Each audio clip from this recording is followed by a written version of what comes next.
Hey guys, Rhett here at a client's property. Jason, super happy for you. This is Jason's second property. We're really excited for him. I want to bring you inside.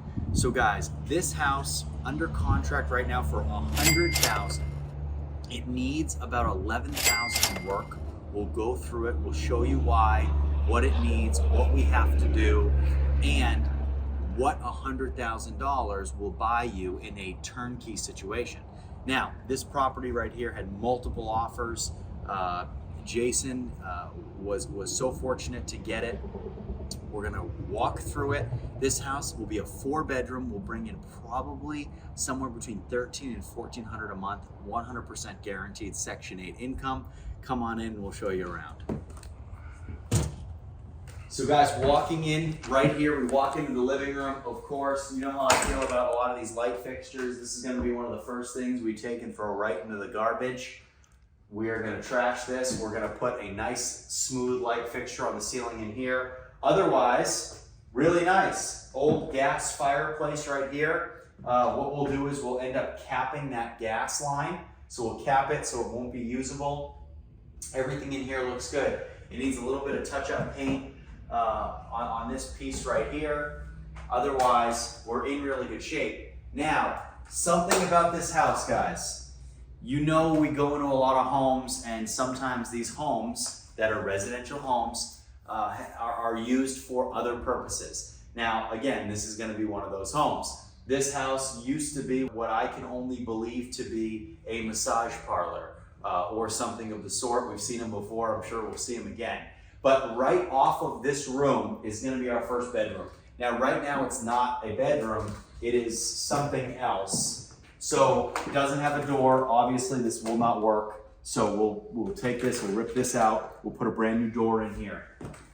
Now, once you come in here, we have a nice heat lamp that is very hot, very nice. I might just stay in here and let you guys see the rest of the house. One of the other issues is, this is nice because the house is freezing. It's 42 degrees in the house because the furnace is not working. So that's something else that we have to get fixed. Now, in this room, obviously the paint job is horrific. We're gonna repaint this whole room, but also there's no closet, so it's not a legal bedroom. So what we have to do is we have to take a wall, we'll build out a nice small closet, make this a nice small bedroom right off the living room, which will be nice.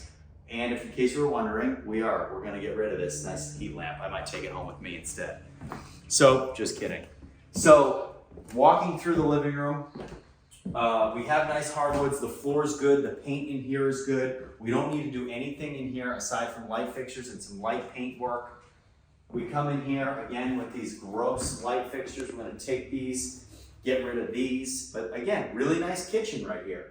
So this is a dining area. We put a nice big dining room table. This is going to be a really nice house for somebody. Walking in from that dining room, guys, we have our kitchen. Huge refrigerator. Unbelievable rule of real estate investing, and I want everybody to listen. Might be the most important thing you learn today.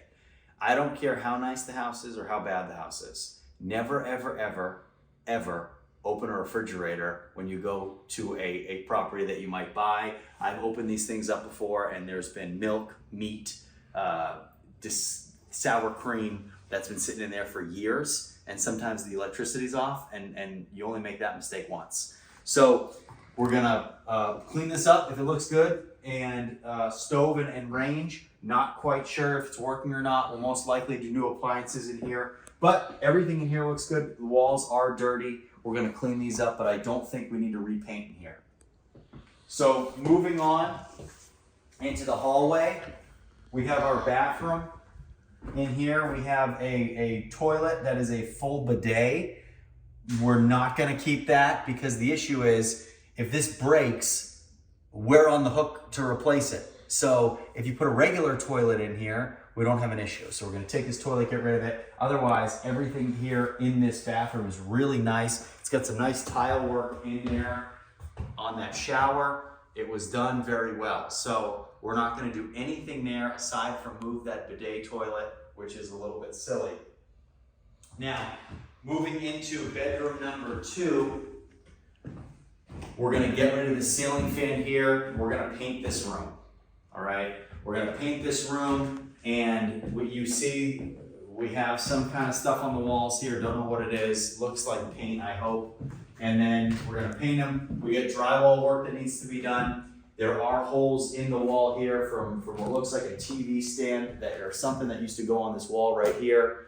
And then of course, guys, in the closet, we have some drywall work and paint chipping that needs to be corrected in there as well that will not fly.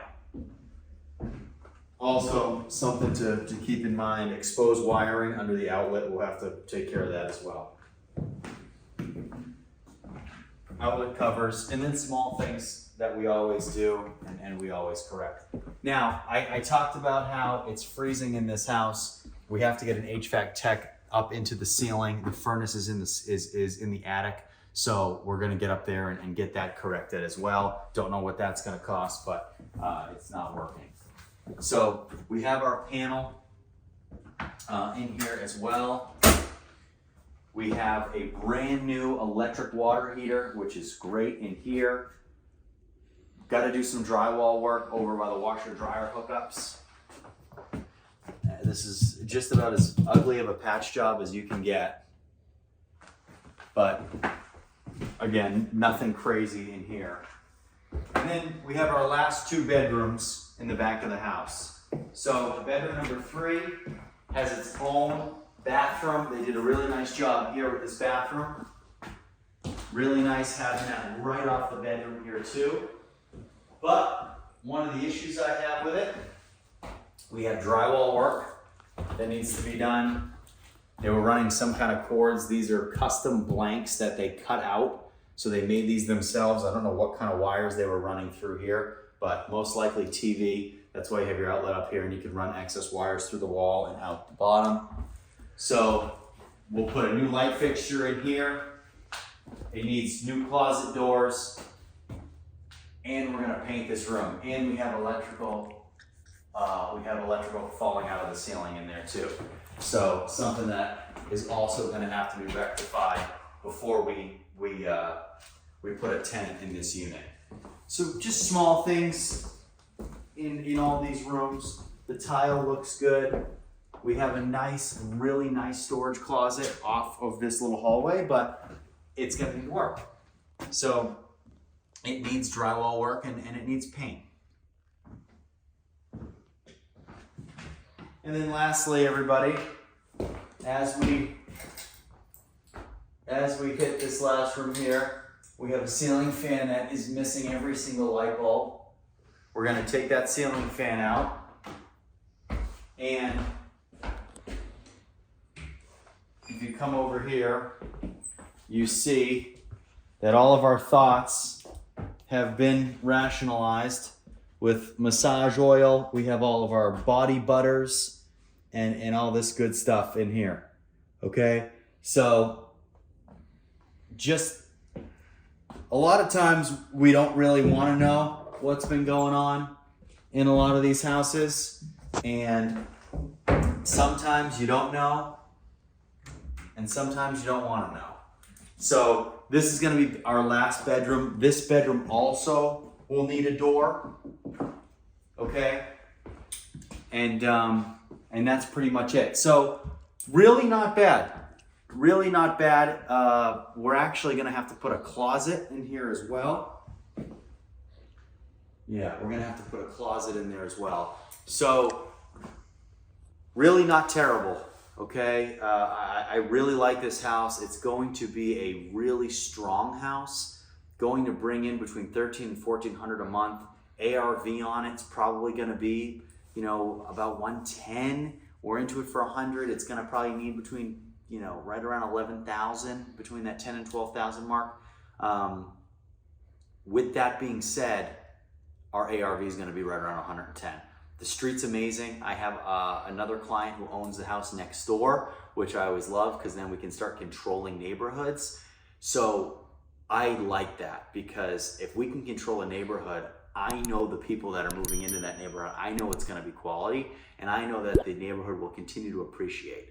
So guys, if you want to own stuff like this and you want to be real estate investors, you want to make passive income, send me an email. All my information is in the description below, and we'll see you next time.